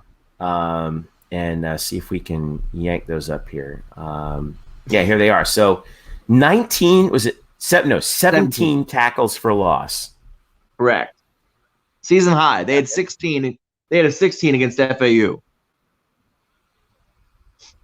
Which is also a lot. By the way, if you look at that tackles for loss chart, so 1, 2, 3, 4, 5, 6, 7, 8, 9, 10, 11 guys contributed at least half a tackle for loss out of the 17 they got. Kenny Tunier was outstanding tonight. 3.5 tackles for loss out of 4 total tackles. 1 sack. They were raving about him on the telecast about how good he was tonight. He had probably his best day. Tunier's been a guy who's at points this year played third string on that D line. So I think he was second string today. Didn't start today. He and Nate Evans. Nate Evans had 2 TFLs, so I believe he and Nate Evans both had the team lead at 9.5 TFLs. Which to hear Nate Evans talk about after the game, it's very important to Nate Evans to have more tackles for loss than Kenny Tunier at the end of the year. Nate Evans wants to. Nate Evans says, at that point, he actually thought that he was trailing Kenny Tunier in tackles for loss on the team, but actually they're tied. But he was telling him, tell him I'm coming for him. I'm tracking him down. Kenny, when you see this, tell him I'm coming. Yeah. I actually put the clip up on Twitter. So if you go to my Twitter feed, _Murphy, you can see him talk about it. But he's like, tell Kenny I'm coming for him.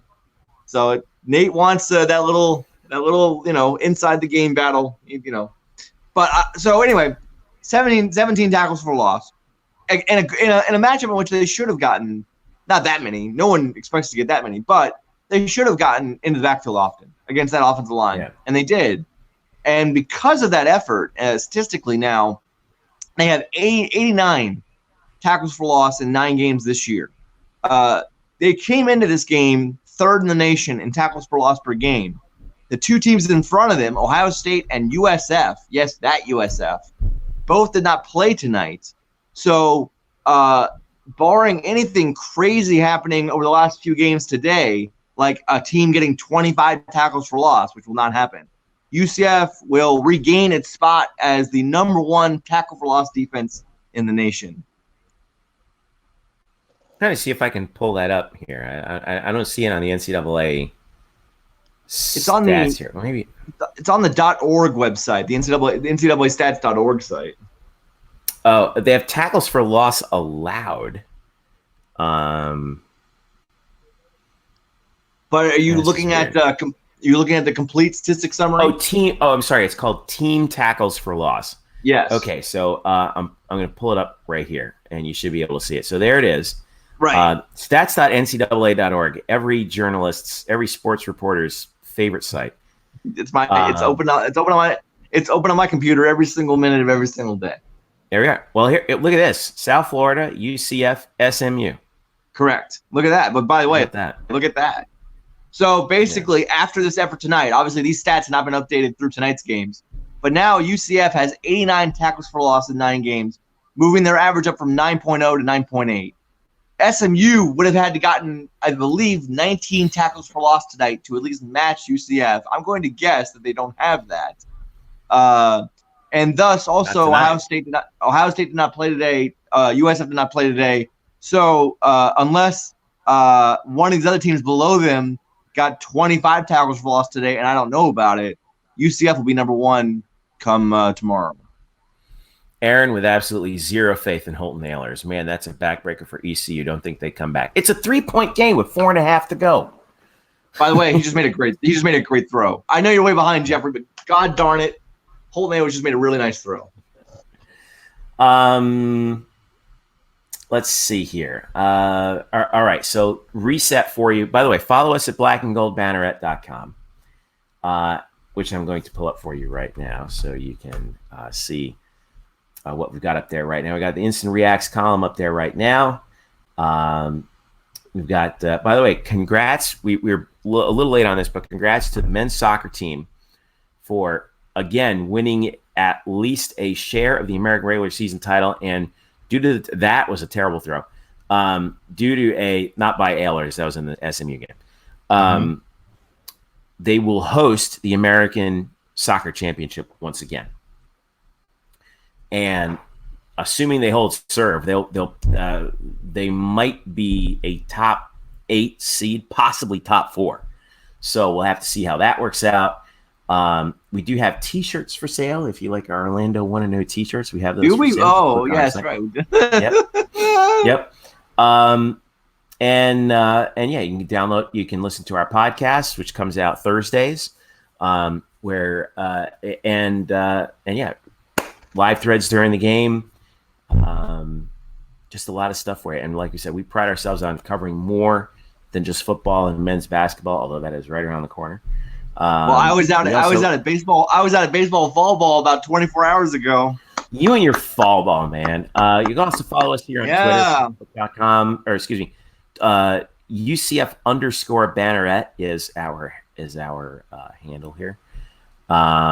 And you could follow us also at facebook.com/blackandgoldbanneret, which is right here, including my panorama of Mercedes-Benz Stadium during the trophy presentation from the Peach Bowl. Get out of here with this stuff. God, Facebook. I hate. If it wasn't for the fact that I was running this website, I would destroy Facebook. I hardly use it. Who needs it? Anyway. So anyway, ECU's in field goal range. Let's see. Jessica, looking forward to basketball starting next week. Let me tell you something. So we kind of are looking forward to basketball starting this week, but the fact that we're heading into the fall sports equinox where basketball crosses over with all the other sports, it's going to be busy around here, and it's driving us crazy. Aaron says, so what you're saying is a UCF football team has a shot at a national championship. A very good shot at a national championship. Smart. They are RPI number 4 in the country. And if you guys have not been to a UCF soccer match, you need to go. They are the most exciting team in the state of Florida. And yes, I include Orlando City in that. They play an exciting brand of soccer that's really fun to watch. And they're good. And we have one of the best players in the country at UCF, and Cal Jennings. He is one of the best. He's probably might be. I mean, he's kind of up there with McKenzie in terms of the best player on his team that we've ever seen. ECU is not eating time off the clock. Who cares? They're trying to go for 7. They're trying to win this thing at home. The 2:03 left, 2nd and 10. And I'm trying not to violate the whole descriptions and accounts thing, but man, this is getting wild because they're in the red zone right now. I'm gonna know what happens before you, and I'm not gonna wait. I'm not gonna wait for you, Jeffrey. Man, oh man. I'm going to try and tweet this out right now. CBS Sports Network right now. 4th down. UCF fans. Ehlers tried to throw a slant pass, and I guess they went for it on 4th down. No, they're going for it. They're going. Well, I don't know if they're going to go for it. They'll go field goal. But Ehlers tried to throw a slant pass. You got to kick the field goal. Yeah, they are. You could call that good defense. You could also call that PI, but it was whatever. What a great night for the conference right now.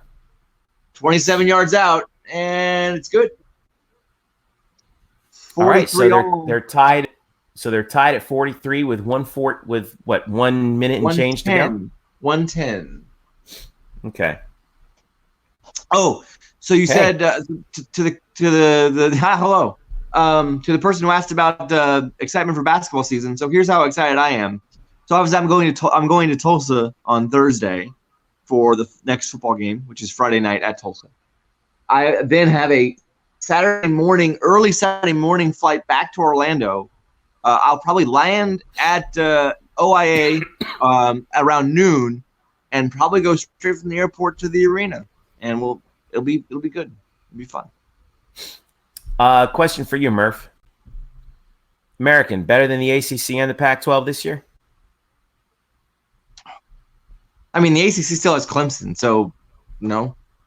I mean, as long as you have Clemson, no. But Pac-12, I mean, do you really respect Utah? I don't know. I have not seen enough of Utah to say they're that good.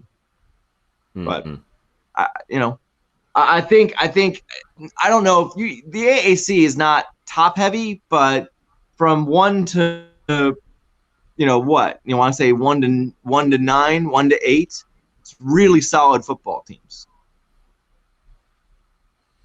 Yeah,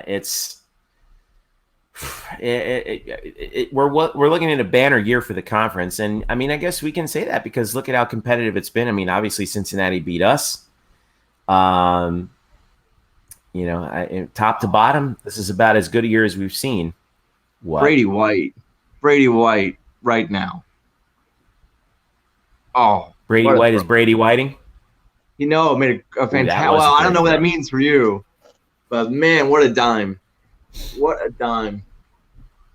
And that kind of holds true for basketball too.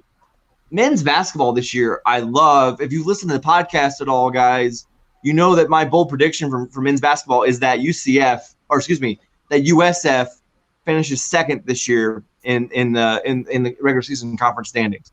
I believe USF is that good, but with Memphis and Houston, Wichita State being a year older, Cincinnati getting Jared Cumberland back, USF, it's a really good basketball conference too. I just saw that 2 straight throws, by the way, right there by Brady White. The third down slant and then the fade to Coxie. And can we pour one out for DeMonte Coxie, how good he's been this year? What is it with these Memphis receivers, man? Unbelievable. Yeah, pour it out. Yeah. Let's see here. So just a reminder on UCF score here. We've got all right. So we've got Memphis up 40-24 with 2:14 to go in the third.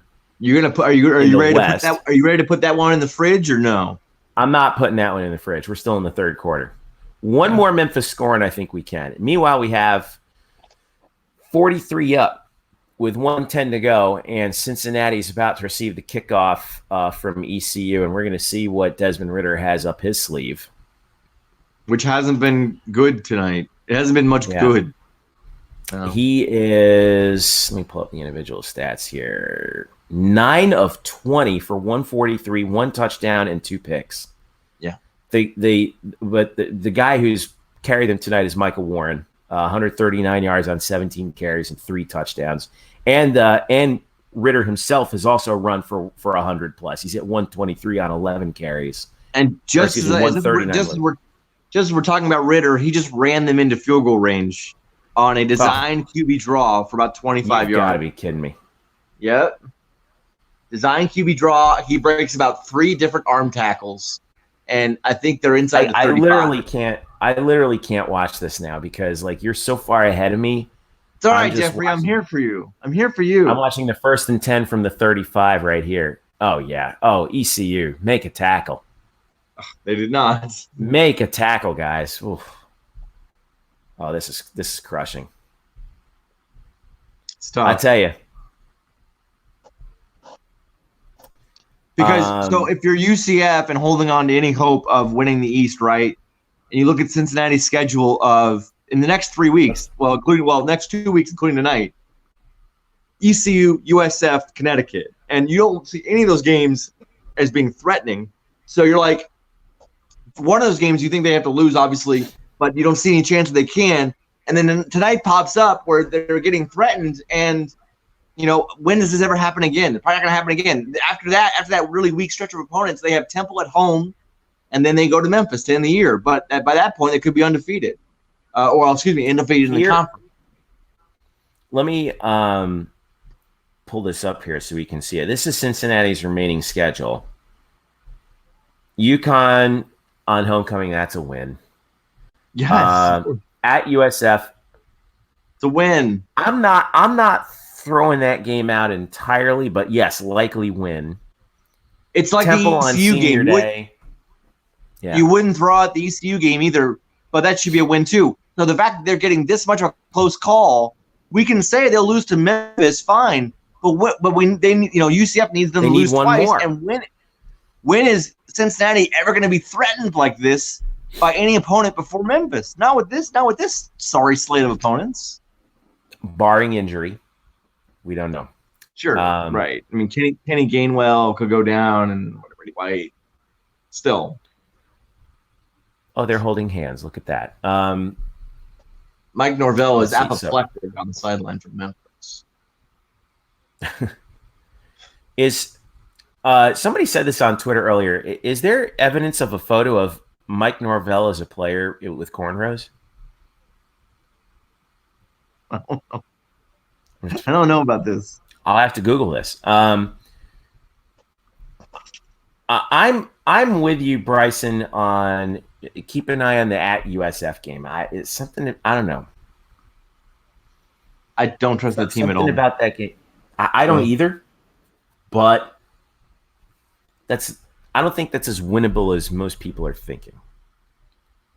Is that yes, it's winnable, but I'm not saying it's not. I'm saying that's going to be harder than people think. Let's pull up some other scores from around the American here. So Ritter's gonna keep it, and wow, so Ritter keeps it and would have lost 3 yards if he had kept the ball, but ends up throwing it away wisely, incomplete. Now Smith is out there; he's their kicker. And what's his? How long would this be right here? So they're on the 35. That would still be 53. Apparently they would, it would be like 53, and apparently they're inside the line. You know, they have the red line for target. Oh yeah, so target. Apparently so they're thinking this kid can make from 55. Yeah, I mean they're saying that he can make it from 50. Well, no, they're saying his target line is the 36, which would be a 53-yarder. So right now it'd be a 52-yarder. Let me pull up their stats here, because do I have those stats pulled up still? Yes, I do. Soft. Individual game-by-game summaries. Let's see. No, not kick returns. Receiving, tackles, participation. Nope. Nobody cares about kickers. See, where's your good stats? That ain't it. Sorry, guys. This is a pain. Just go to your season. Don't go to your season stats. It's fine. That's what I'm trying to do, Brian. Cumulative season stats. So field goals. There we are. So Cole Smith has hit from 50 this year. Yeah. For Cincinnati. And they just picked up Cincinnati just picked up a first down. So it's now within 40 yards. Okay. So they've only tried 2 field goals from 40 or longer this year. And they're 2 for 2. But Croza, the other kicker, hit the other one. And that was from 41 earlier this year. So, no. Is that right? No, 44. I'm sorry, 44. Yeah, now they're inside the 25. So that's a 41-yarder with 35 seconds. And this is like watching a slow death.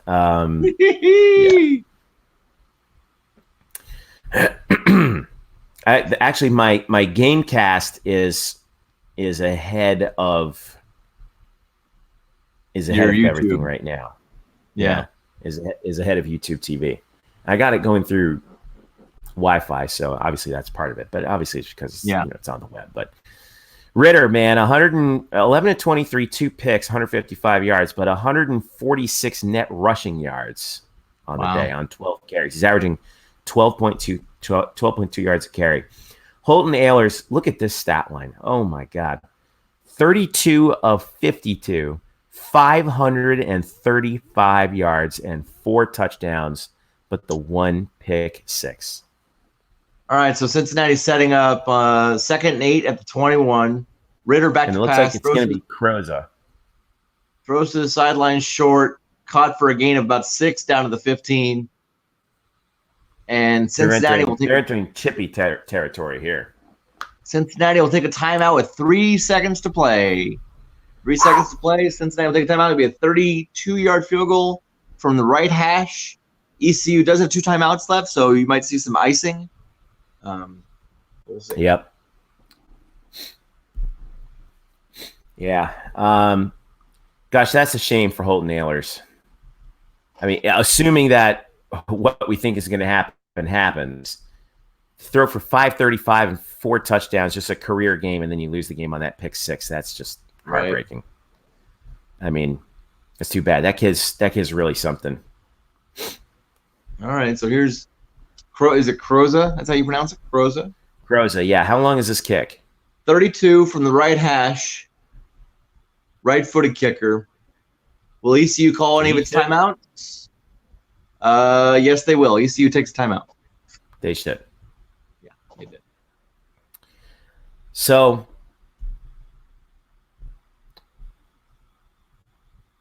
if that's the case, what we're looking at in the standings now is going to be, let's see here.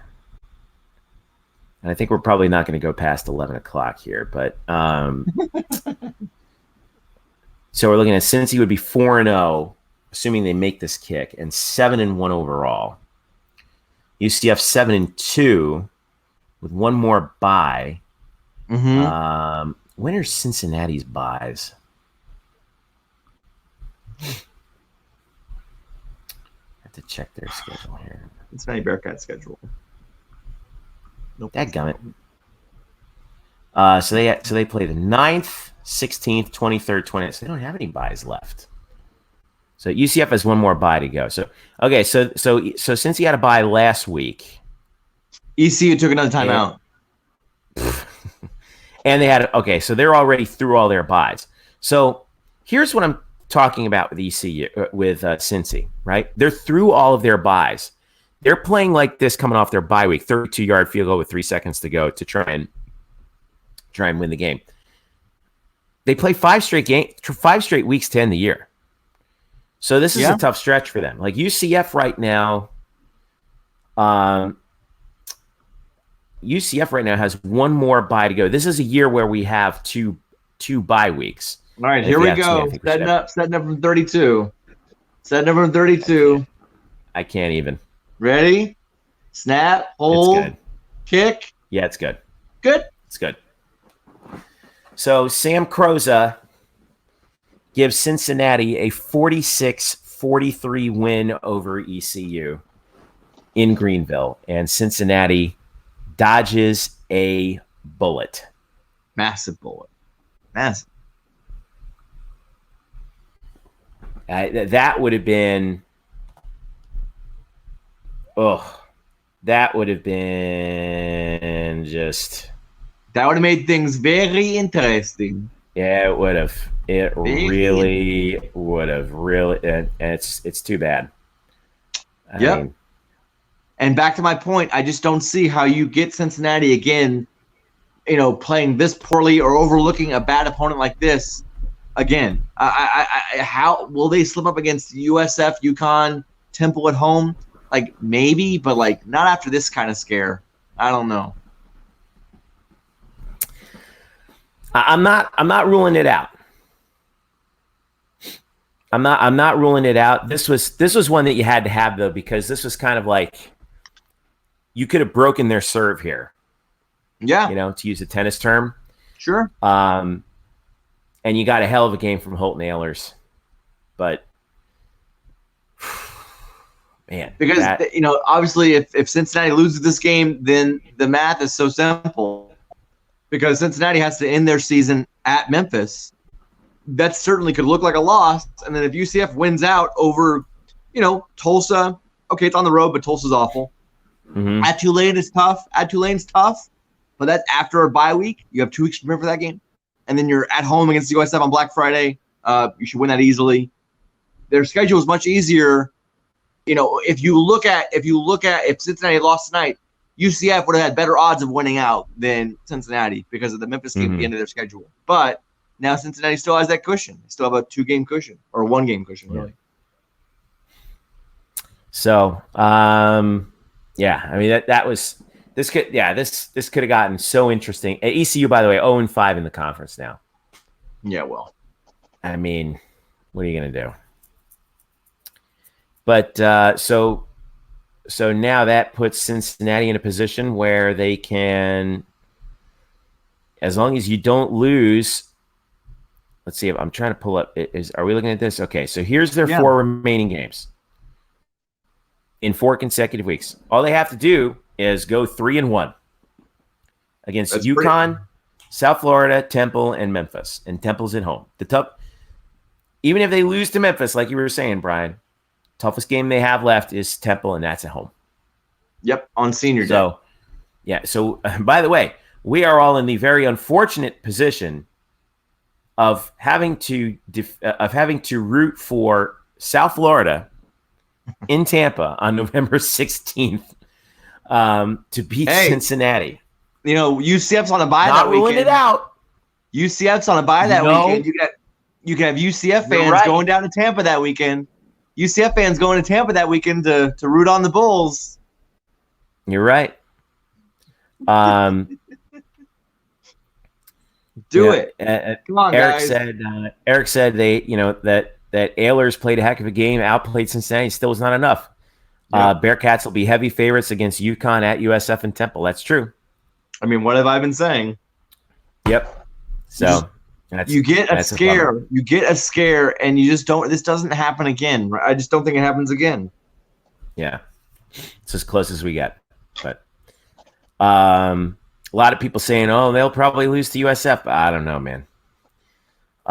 Yeah, since some of Cincy's highlight, Ileana Limon Romero from the Sentinel actually hit us back on Twitter and said, their flaws were highlighted. Yes, but we know what their flaws are now. But that doesn't mean Luke Fickle's a smart coach. He's going to figure that out. So. Yeah. Again, are there two losses here?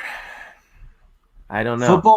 Football is such a week-to-week sport, right? I know that sounds cliche and obvious, but when you look at how badly UCF played against Cincinnati, can you imagine that is pretty much the same team that took the field at Temple just a couple of weeks later?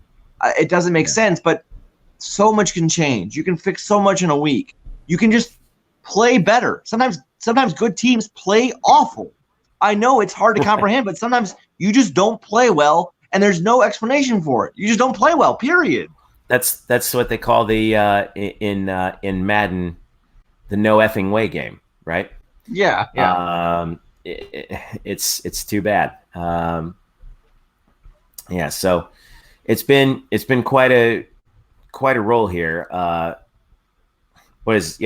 we go. Aaron's already saying it that our UCF people on Twitter already saying it. Yeah, I mean, shoot your shot, man. That's what you got to do at times like this. UCF fans call for UCF fans wear green. UCF fans wear green. Desperate times call for desperate measures. Let me tell you something. So I'm on board with that. Eric actually chimed in on the chat. He says since he has a bye week next week, it's called UConn. It is, in fact. By the way, hello, Elo. Hilarious. Yeah, hi, Elo. Wouldn't it be? He was at the Magic game today. That's why we didn't see him today. So no, he wasn't. I don't think he was. Oh, he wasn't? He didn't say he was gonna. Oh, Eric, where were you today? Maybe he told you he was gonna be the Magic game and lied to you, so you didn't have to come on night shift. Yeah, I know, right? I don't know. No one listens to me anymore. So all right, so they brought up an interesting point here. Maybe we'll end on this. Okay. So UCF right now, let's see if they updated the standings here on the conference website. Yep, they did. All right. So South Florida's 4-4. All right. They are playing Temple on the 7th this coming week in Tampa. I don't think that's going to be easy. But they're fighting for bowl eligibility right now. All right. And actually they need one, 2, 3. Because one of their wins is against South Carolina State. That's a 1AA. That's an FCS team. So, and those wins, I guess, don't count towards your bowl eligibility, right? I thought they did. Unless you're Florida State. That's the point, right? Yeah. Late liquor for SMU, and it worked. Hey, did it? All right. Touchdown or 2-point conversion. Anyway, they're fighting for bowl eligibility in their last 3 games, and they're all at home. Yeah, I know, but look at the teams they've beaten. What ECU there? What inspired BYU is bad. At UConn, that speaks for itself. What inspires you about any of that to think that they're going to mount a challenge to Cincinnati? I would have felt a lot better about it after the BYU game, even though BYU was not that good. It felt like for them that was a confidence building win. Yeah. But then they get stomped by Navy. I mean, I watched that game. That was no contest from the very beginning. Right. I don't know. This does not give me much confidence at all. They will have some extra time off. There's 9 days in between the Temple game. Right. Yeah. I was gonna say if you want to so they have a mini bye in there, but if you want to grasp at straws, they have 2 extra days to prepare than they usually would. Yeah. So anyway, Bryson says, I'd love if someone wrote a sign saying I'm only rooting for the Bulls because I hate Cincy more. I'm waiting for someone to make a joke about how it's going to look like a Cincy home crowd because of all the red seats. Well done. Well done. Yeah. This joke brought to you by Makers Mark. This joke brought to you by Massive. They got the 2, so it's an 8-point game in the Liberty Bowl right now. So yeah, it's a fun one. Yeah. Still almost 13 minutes left. It was winless in conference, and they still are. Yeah. So, anyway, so all right, we're gonna wrap it up here. Final thoughts, Brian Murphy on UCF. We've been following this ECU game. We've hardly even talked about UCF the last half hour. I know, no, really. Why? For those of you who tuned in the last 30 minutes, just joining us. Yeah. What did you like? Did you really think that we're like UCF devoted? Because we talked about other games for the last 30 minutes. That's live television for you, isn't it? God, they just showed the replay on ABC. Oh man, but anyway.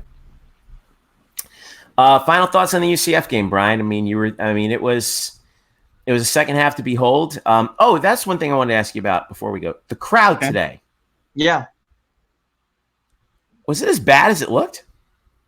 Yeah, I mean, it wasn't great, but I don't know what people really expected. I thought it kind of met my expectations. I will say the student section looked pretty bleak. Yeah, well, certainly. I don't know if it's the north end zone or the south end zone, but like the end zone furthest away from the UCF locker rooms, so on the opposite side of the field, they barely could really get people. They could barely get people like above the walkway in that student section for basically all game. Halfway up. I mean, at halftime, people were just sleeping on the bleachers. Literally, just sleeping on the bleachers. What was their thing? I know it was hot. I know it was. I mean, it was a nice day, but it was hot out today. Yeah, it was. So of course they announced. Really stopped anyone before, but I don't know. Of course they announced. I believe. Let me look it up exactly. 41,000 and change, I think, was what I saw. Yeah. I would say it's much closer to like 31,000 and change. 32 maybe. Ugh. Yeah, around there. Certainly closer to 30. You think if it was a night game, it would have been better? Yep. Yeah, I think so too. So. But I mean, look, I know I'm in the. I said it in our roundtable before the game. I know that I'm in the sharp minority of people who really enjoy noon kicks. I love it. It gets me home at a good hour and not two in the morning. But for fans and college kids and even for players who have admitted this, it's tough to get going at 9, 10 a.m. to get out to the ball yard. I think it's just because it was the heat was pretty brutal. I mean, we haven't had. I don't think we've had a noon kick this year yet, have we? No, no, we haven't. Pittsburgh game was 3:30. Everything else was basically 7 or 8. Prime time. Nighttime. Yeah. So that was our first noon kick. Yeah, you're right. That was our first noon kick of the year. So it was a hot day. Tulsa will be 7 o'clock on Friday night. Yep, and that is the next game. What do we know about? Tulsa today they got beat by Tulane. Put up a good fight against Tulane, but lost by 12. Justin McMillan did Justin McMillan things again. I believe Tulsa is now 2-7.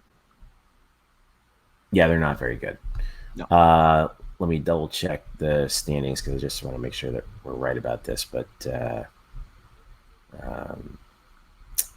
that's Friday, November 8th, 7 p.m. and that's going to be on ESPN 2, I believe. Probably 2. Yeah. So, and Tulsa this year. And man, their website's terrible. Come on, Tulsa, get it together. They are. I can't even find their flipping record here. Well, no wonder they're hiding it. It's 2-7 and 0-5 in the league. Yeah, they're not good. Lost 5 in a row. Their only wins were against Memphis scores, so it's 47-32 now. The only wins were against San Jose State, at San Jose State, and home versus Wyoming.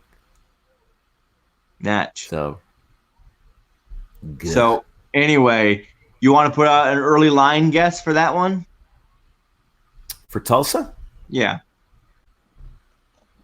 Road game. So that gives them 3 points. I'm going to say 23.5. I'd say more than that. Say closer. Really? I'd say closer to 30. I would say 30 on the road? I would say 28. I'm going to go 23.5. Are we doing this the cousin Sal, Bill Simmons way? I mean, yeah. Okay, sure. whoever's closest gets it. Yeah, okay. Should. Right. Okay. Feeling good about that. Feeling good. Aaron, real quick, asks, will USF be a 7:30 game? Don't know. We'll not know for a couple more weeks. I think it depends on the implications.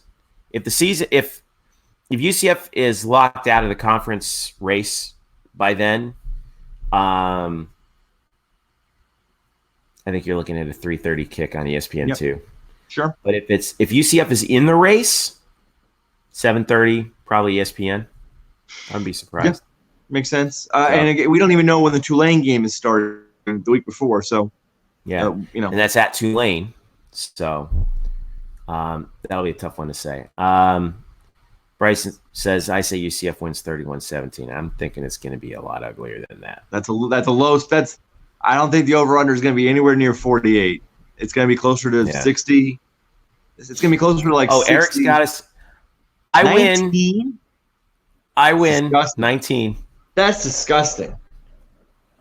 This game here was 21.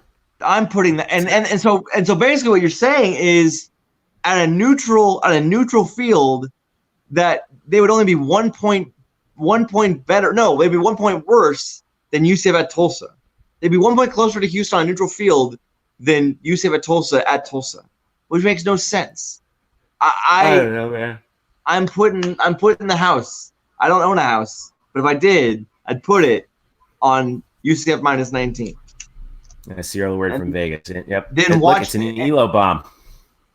And Lopez bomb, yes. And then watch them lose. It's not a Murph bomb, an Elo bomb. Never. And then watch them win again, like 46-43 with a Dylan Barnes game-winning field goal at the buzzer. Yeah. So, Elo, you got an over/under on that one, by the way? Yeah, Epic says it'll be between 55 and 60. May as well see. Yeah, that makes sense. So let's say it's like, okay, let's just split the difference and say it's 58. So what are they then saying? It's like 37 to 19 or 37-20. Like that, I don't know. I see UCF putting up at least 40 points. One kick away from beating Memphis and SMU. You know whose fault that was? Memphis and SMU, not Tulsa. 2-7.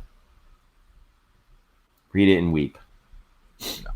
Congratulations. You beat Wyoming and you beat San Jose State, who is San Jose State's leading Boise State 7-0 right now in the first quarter.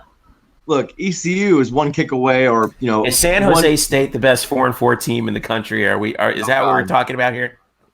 ECU is one score away from beating Cincinnati, but I don't think they're one score away from beating Cincinnati on any day. It just happens. Yeah. Lopez says the over-under is 55 according to 5 Dimes. So, Sir Epic, you nailed it. So, that's for next week. So, we'll have lots of previews for that. Brian, you're flying out there to cover the game live. Thursday morning, I'll be back. I'll be back Saturday morning for basketball. Fun fact about Tulsa, they are the smallest by enrollment school in FBS. That's not one of the service academies. They only have about 2,600 undergrads. They mostly have graduate students. So, how's that for you? Yeah. All right. Fantastic. What do we think about SMU being nationally relevant for the first time since the 80s? Good for them.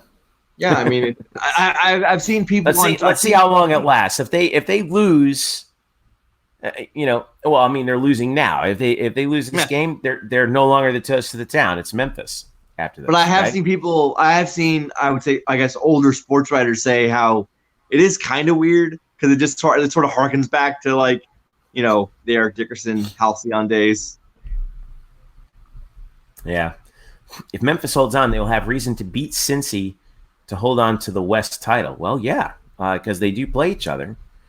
But for the purposes of UCF, that really would not matter. Right. Unless. So, yeah, because it's, let's see here. San Jose, by the way, your TV games right now, it's CBS Sports Network. Boise's playing San Jose State at San Jose. The Memphis SMU game is still trudging along here in the. Why did you field that punt? In the fourth, with Memphis up 15 points. So that will do it for us, I would imagine. Thanks to everyone who hopped on and fired questions at us. Thanks to Aaron. Thanks to Bryson. Elo, thanks for hopping in. Sir Epic, thank you. Jessica, thanks for joining. Jessica's joined us every time. Like I said, she's an OG. Right. Yeah, it's just been, like I said, we're going to try to do this. So here's the story. All right. I'm moving houses the next 10 days here. Yes. I'm still staying in town. I'm not moving away. Nice. I know how much that saddens most people watching, but no, I'll still be around. So it's like in the weekend, and I got 2 kids, so it's hard enough. And so I'm trying to use my spare time to pack, and it's a pain in the neck. I mean, I can't even begin to tell you. So it's going to be a little squirrely. I think we might be able to pull it off next Friday night, but I don't know. It depends on, Murphy, I know you won't be able to make it, but I'm glad you made it for this because this is fun. I wish you could do this from the press box. This is what happens on Noon Kicks, right? This is what happens on Noon Kicks. Right? This is great. More Noon Kicks, everybody. Please root for them. Yeah.